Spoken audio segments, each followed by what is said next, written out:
Oh, hello. What was... Yes. Okay, I've never seen that come up before. Cool. So, we got a goddamn novel to read. Have I got all the pages?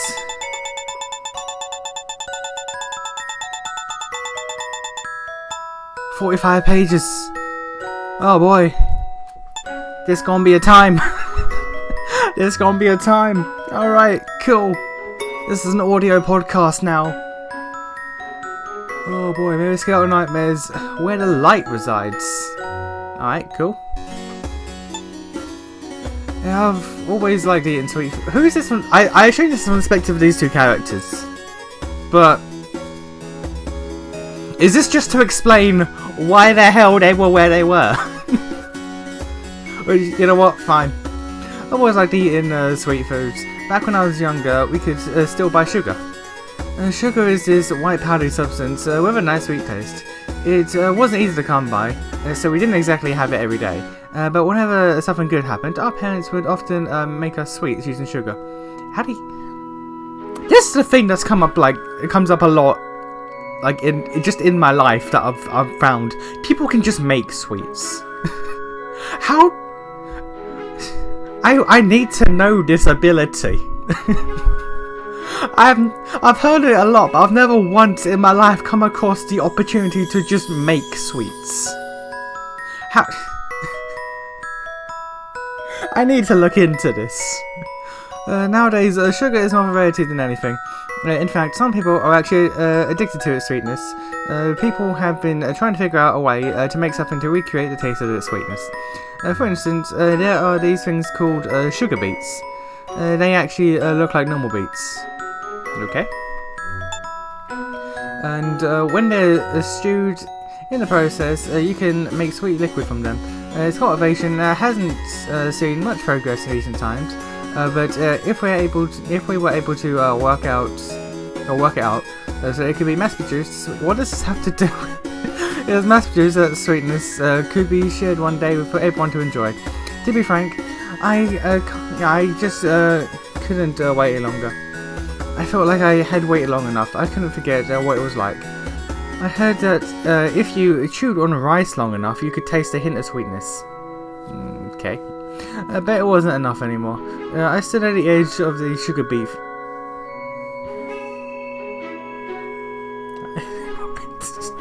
What does this have?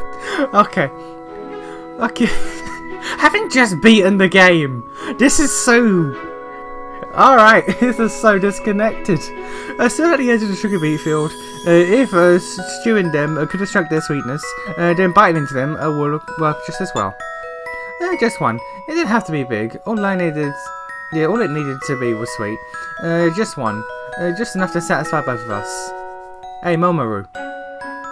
Is Momoru the girl?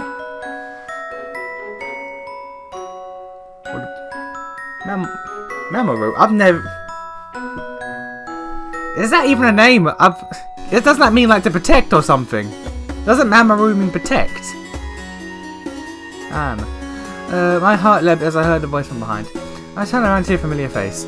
I was wondering why you were so nervous this morning. I should have figured as much. Okay, so Hikari's the girl, Mamoru's the boy, I'm guessing. Hikari, where the light resides. Where the light was... Okay. You think you're clever? You think you're fucking clever? Alright. Hikari, you follow me here. The girl stood there with her soft, gentle hair swaying in the breeze. Her brows were furrowed, her hands clamped tightly on her hips. Yes, that was Hikari all round. An old friend of mine. What are you thinking, Mamoru? The adults are still growing them. Come on, they won't notice. Just grab a small one and cover up the hole. That's not the point. You're not supposed to be stealing. I'd always gotten what I wanted by force, but she was the complete opposite, straightforward, honest. I suppose you could say that she was kind. Even though she was always lecturing me like this. Relax. I won't take any of the good ones. You want to eat something sweet too, don't you? Well, yes, but what you're stealing is being grown for that. There's no reason to steal one when we're all able to eat them someday. When exactly? I want to eat them now. Shush, be quiet.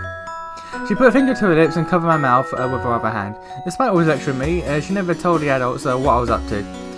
Maybe she was covering for me because we were friends. But that kindness of hers was very easily exploitable. I grabbed Hikari's arm and tugged her close to my face. Remember, Hikari? that sweet sugar. That sparkly white powder. Hey, Mama, you're too close. One lick of the sweetness just spreads. Slowly, this is getting a bit much, sir. Bringing happiness, melting away bad thoughts. The real taste isn't here anymore, but something just as sweet is in front of us right now. Look at that field. You see how some of the leaves are small and sparse. You've seen how some of the failures are thrown away, right? Well, these guys might end up in the dumpster too. What a waste. Well, if it is a waste to see them just get thrown away. Her eyes flickered across the field. Good, just a little more. But I guess you're right. Even if they could be thrown away, it's wrong of me to steal them. Too bad. I was going to bring one back to share too. Share with me?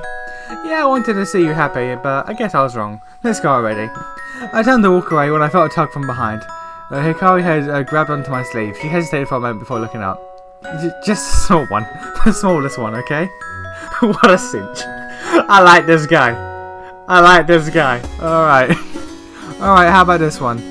With that, I reached down and pulled one small sugar beet from the ground. I bet Hikari knew this was going to happen, no matter what she said. After a short sigh, her expression changed to that of an accomplice. Hikari and I had always been like this. Every time I did something bad, Hikari would come to lecture me, then I'd convince her, and she'd end up being my accomplice. Alright. Maybe it wasn't that she was easy to deceive at times.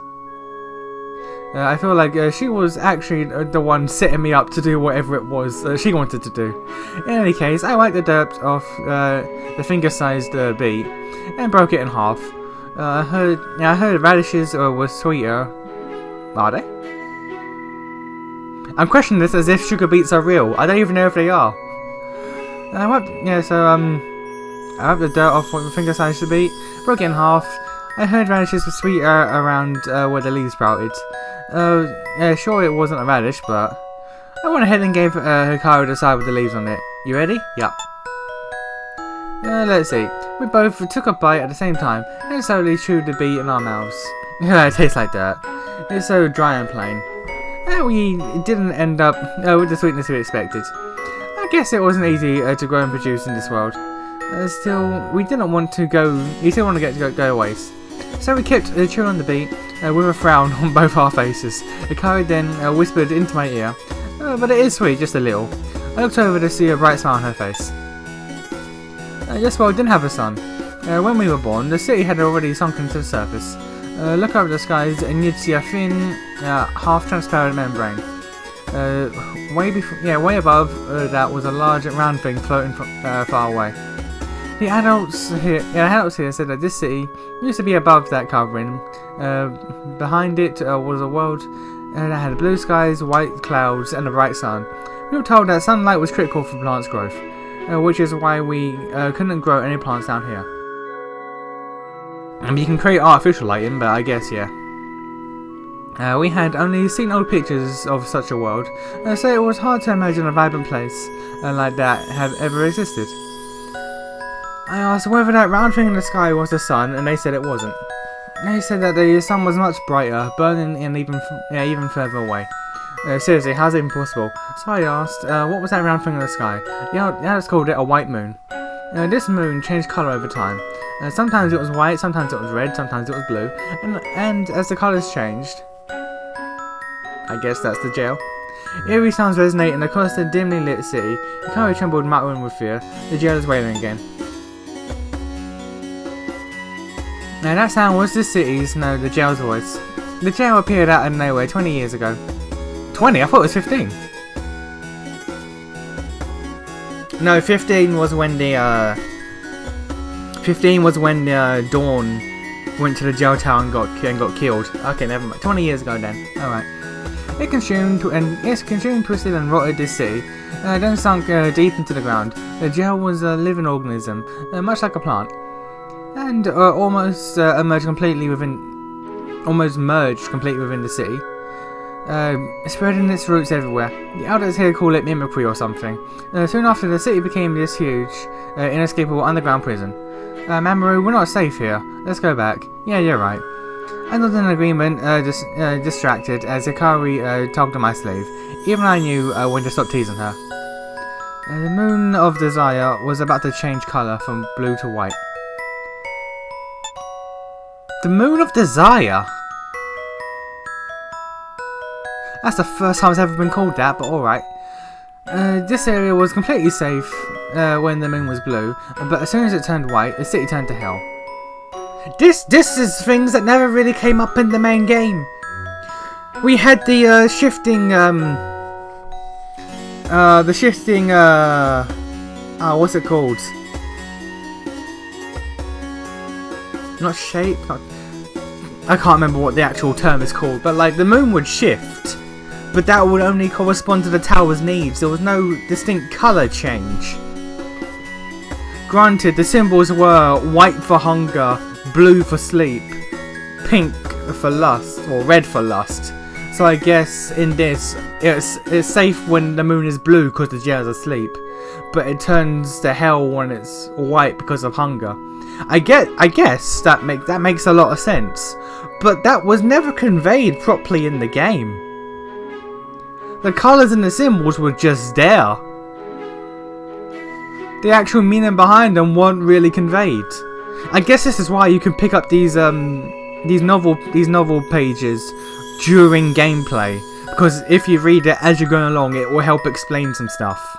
Because that gives a lot of context to this world, and that game mechanic as a whole. I just wrote it off as a game mechanic. That's really neat. That's actually really neat. Okay. No, this city was already hell. I grabbed Hikari's hand, and we ran as quickly as possible from the field. I could tell she was trying her best to stay close to me. It was going to be alright. The Liberated District was far enough away from the Wait, you guys lived in the Liberated District before you were captured? How did you get captured then?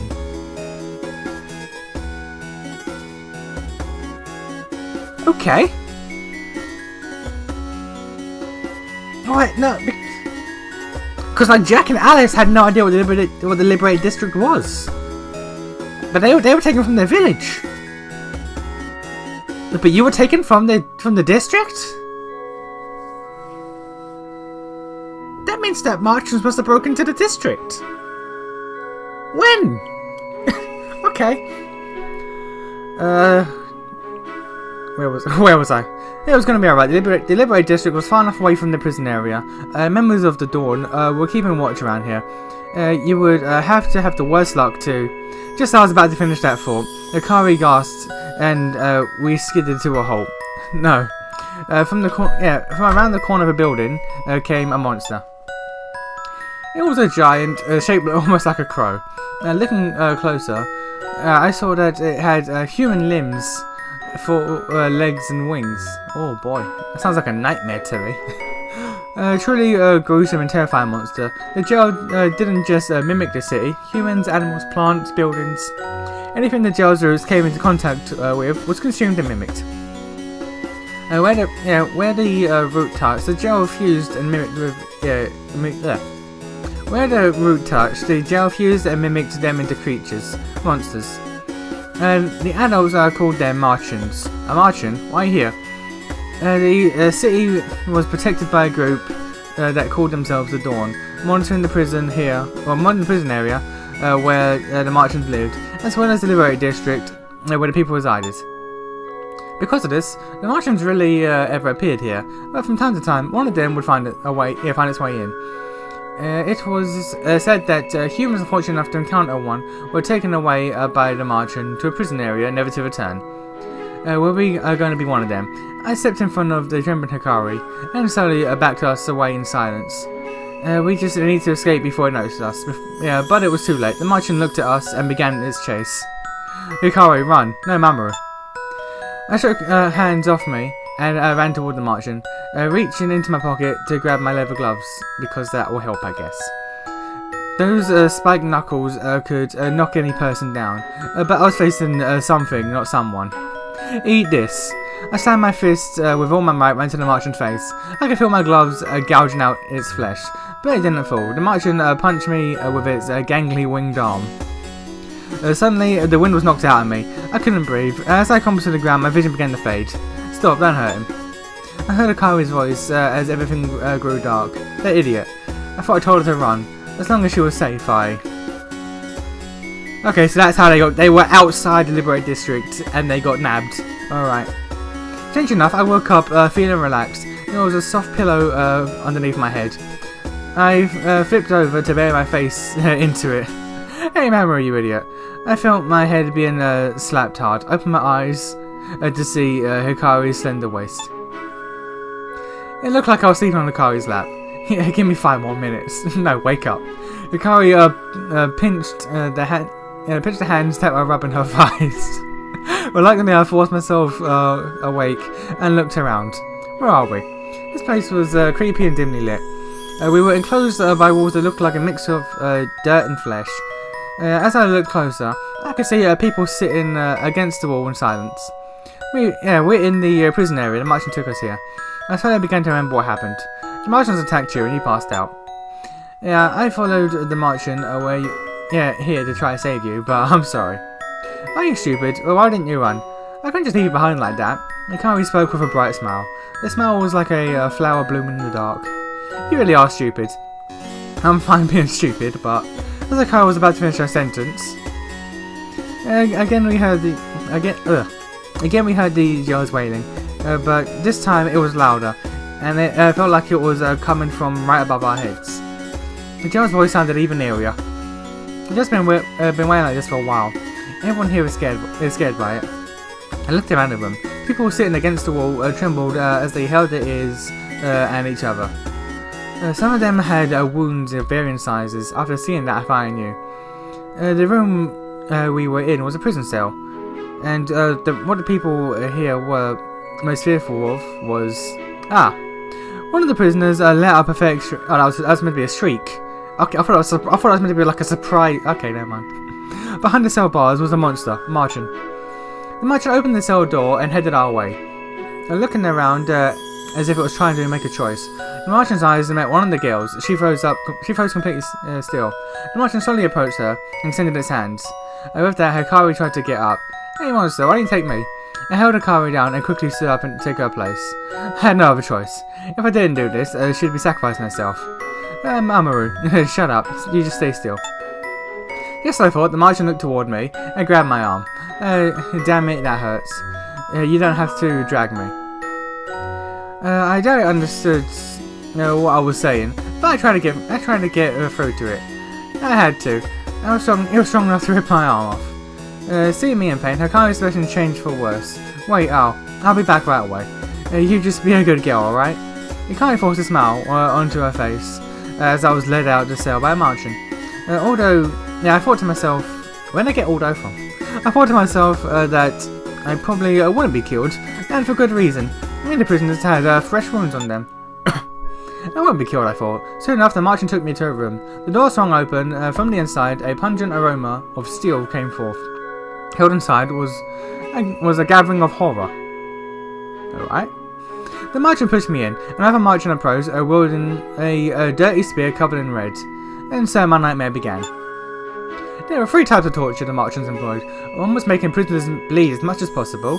They cut and stabbed the body, opening wounds to let the blood flow and flatter against the walls. The Martians watched us closely. They seemed to know how much to inflict to ensure the prisoners didn't die. Pure sadists, if you ask me. Another was to make the prisoners scream in pain. This particular torture didn't end until the prisoners screamed for their life, as the Martians slowly added to their fear and pain. That explained why prisoners tried to scream as loudly as possible from the beginning.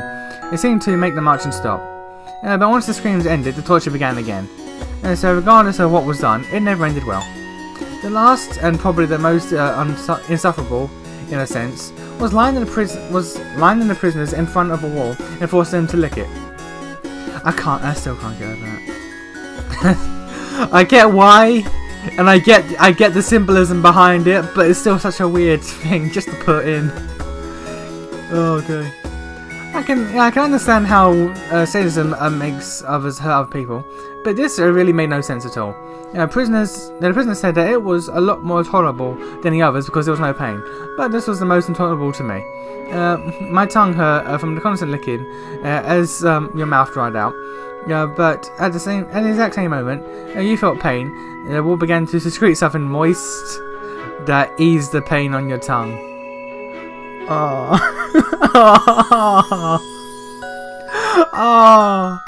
With the knowledge that the jail is literally just a giant dick, that is awful. Oh. Oh, Lord. Each time that happened, I felt something come into me. That made me spit. Every moment I was... Ah, okay. That something was mildly sweet. It induced you to swallow.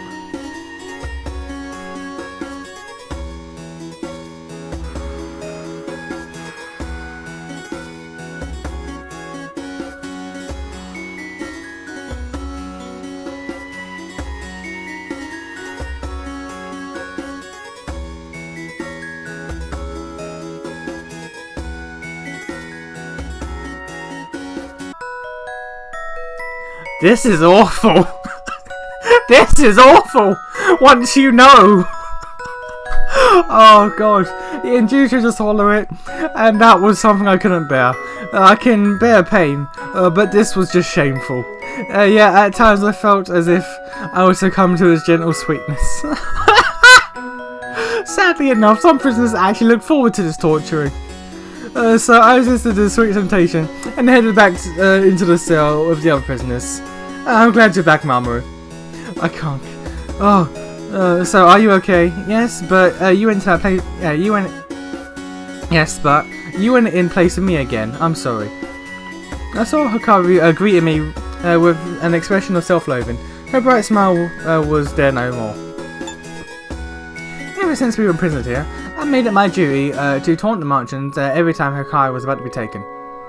Doing that made them take me instead. Because of this, Hikari hadn't been tortured, not even once. Really? Bruh! Bruh, okay! Bruh, she's getting off lightly! Alright! Like, not once did they take you both for it. Alright, sir, look at you. Look at you go. This Chad over here. I guess that was bothering her. You'd better not underestimate me. This is nothing.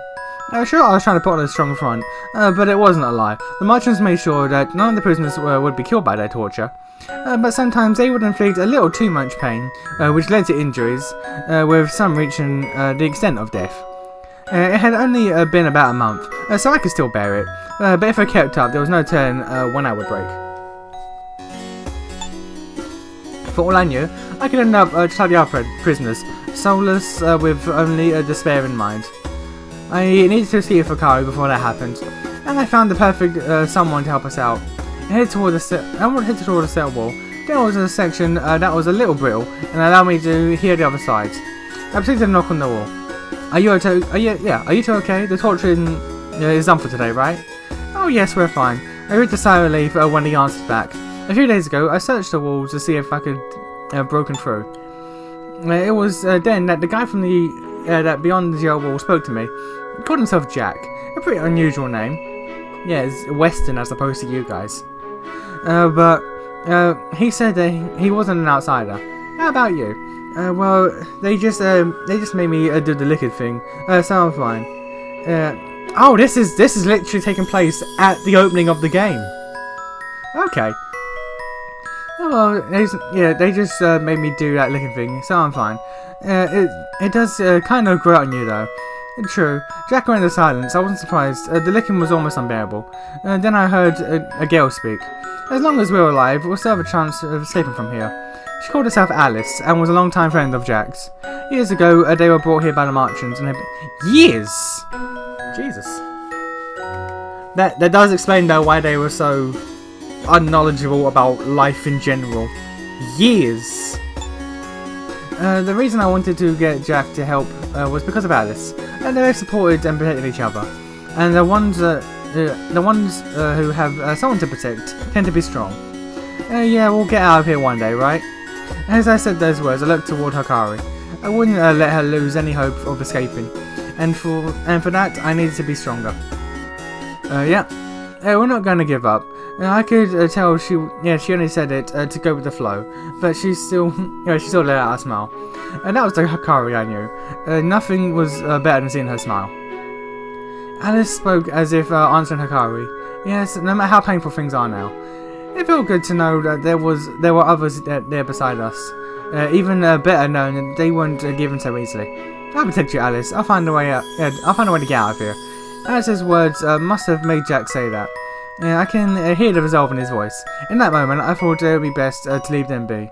I moved away from the wall and patted Hikari on the head. What's that for? Stupid. What the? Hikari puffed her cheeks out and glared at me. It was better seeing her that way than silent. Anger spurred people to move forward. Then all of a sudden, that annoying sound resonated across the prison cells. Jill was wailing. I can't get used to how horrifying that sounds. Hikari's expression went dark, and I couldn't blame her. The sound from the jail was just about horrific. It sounds like it's satisfying for today. What Jack said caught my attention. We can tell. I just noticed the pages. Is this it? Because I thought this would explain a bit more about like the ending of the game. But we're 11 pages from the end and we're at the start of the game. What Jack said caught my attention. You can tell what the jail was playing about. Sort of, or maybe I'm just imagining what it's saying. The jail was an unknown organism that mimicked the prison area after consuming the city. Yeah, if we could really understand what it was writing about, then that could be useful one day. Useful? Aren't you creeped out by it? Jack spoke in a surprised voice. This was bizarre as it is. I'm not surprised at anything at this point. Here's what you got, right? Maybe what I said brought up some memories, because he went silent for a short while. I see. I never thought of it like that before. I mean, everyone else was creeped out by it. I was just about to tell him that the Martians were creepier, but then... Thank you. He thanked me out of nowhere for what I said, and held back what I was about to say. No problem. Let's just do our best to survive. Yeah. Feeling uneasy, I moved away from the wall. Hikari looked at me with a smirk on her face. What? You're embarrassed that he thanked you, right? Shut up. I'm sorry. I messed up Hikari's hair, and she let out a laugh. The prisoners in our cell smiled watching us. That was the Hikari I knew. Her smile spread quickly to everyone around her, even if it was as if she were the sun that was said to shine its light onto everyone. And then it happened. Martians started screaming outside our cell. The prisoners cowered in fear, wondering whether the Martians were angered. To me, their screams sounded like screams of fear. The cell shook with a large boom. The bars bent open. What the? Get behind me, Hikari. I had no idea what was happening, but I moved in front of Hikari to cover her. Thinking that I might have to fight, I put on my gloves. And amid the rubble and dusts from the wall came a girl donned in a red hood and with a long black jacket. Who likes sweet treats? She then proceeded to take out vials of some sort of pink fluid or pink liquid in them and just smash them onto the prisoners. Some got on Hikari too. What the heck was that? Hey, who are you? I guess she's not here. Well, I better keep going. She ignored what I said and headed to the next cell. Another boom. I couldn't believe how strong she was. Hey, wait up, listen to me. I tried to follow her, but Hikari held me back. I need to find out what that pink stuff is. Maybe she's a member of the Dawn's blood team. Blood team? I had heard of them before. The Dawn was a liberation front of members seeking to find a way back to the surface. They conducted research in jail and monitored the Liberating District so people could live their lives there.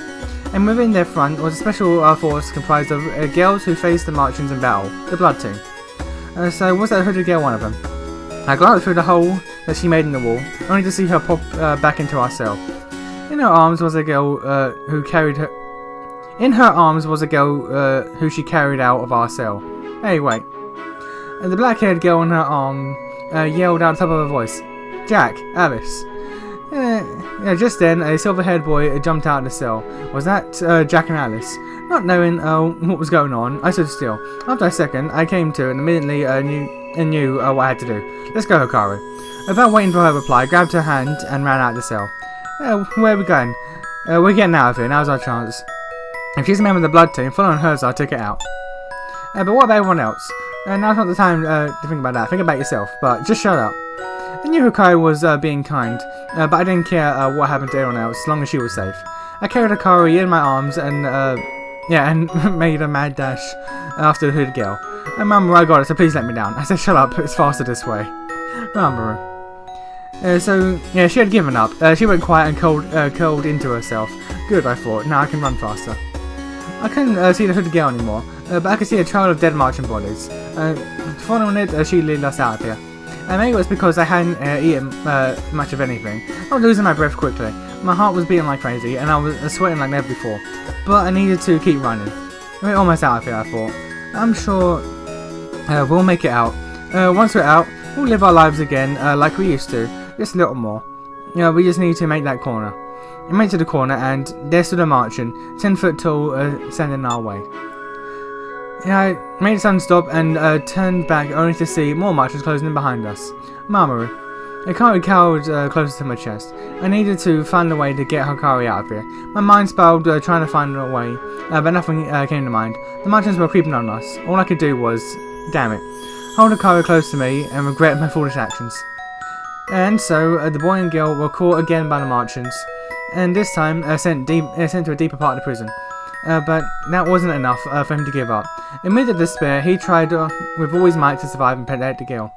The girl didn't give up either. Amid the darkness, she tried with all her might to survive and keep her smile. They fought against their fate to live their lives together in a world devoid of sun, skies, peace, or hope. That's it? That's it? Okay, I kind of want more. I want more! What the hell? You gotta just blue ball me like that! God damn! Alright, so I just looked it up. Yeah, that's it. That's it. There's a second novel which carries on only in Japanese. There's a second novel which carries on from here and goes all the way to the end of their story. Only in Japanese. Cool. Fuck me, I guess.